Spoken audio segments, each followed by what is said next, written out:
మన చేతిలో ఉన్నది భగవన్నామం, మర్చిపోకండి. నేను మొదట చివర జీవితం అంతా చెప్పే మాట ఇది.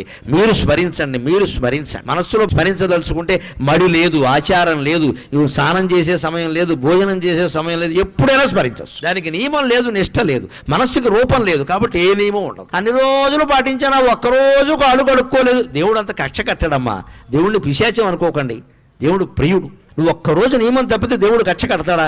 అలా అయితే దేవుడు అవుతాడా? అంతగా మనకు బాధ అనిపించింది అనుకో, అమ్మా ఏదో పొరపాటు చేశానమ్మా అని అమ్మవారి దగ్గర చెబితే క్షమించదా? ఆవిడ తల్లి అండి. భగవంతుడి దగ్గర భయం ఉండకూడదు, ఎప్పుడు హాయిగా చనువు ఉండాలి, ఒళ్ళో కూర్చునేలా ఉండాలి. గద, శంఖం, చక్రం, ఈ ఆయుధాలన్నీ వెనకాల వచ్చాయంటే నువ్వు నారాయణాయ నమః, ఓం నమో నారాయణాయ, ఓం నమః శివాయ, శ్రీమాత్రే నమః ఇలా ఏదో ఒకటి చెప్పిస్తూ ఉంటే సర్వాయుధాలు త్రిశూలం సహా నీ వెనకాల తిరుగుతూ ఉంటాయి. నీ జోలికి ఎవ్వడు రాడు, నీ ఇంటి జోలికి ఎవ్వడు రాడు, నీ భార్యా పిల్లల జోలికి ఎవ్వడు రాడు. వస్తే మటాష్, తిరుగులేదు ఇంకా.